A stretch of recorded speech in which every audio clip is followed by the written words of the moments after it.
Welcome to Flynndogg Woodwork. Are you square? I know I am. Let me show you 5 of my favorite squares. Our first square is an American standard, the Swanson Speed Square. This thing is great for breaking down 2x4s or laying out lines in your projects.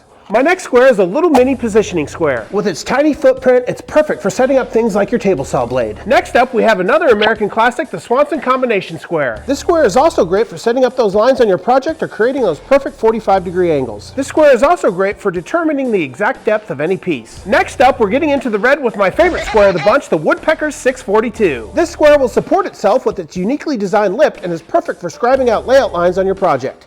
Go big or go home. My last square is the TS32 made by Woodpeckers. This is a must-have square if you have a track saw and you need to break down large pieces of lumber. Not only that, but this square has 16th inch increments running down the entire 32 inches of the square, so it's perfect for laying out lines on your project.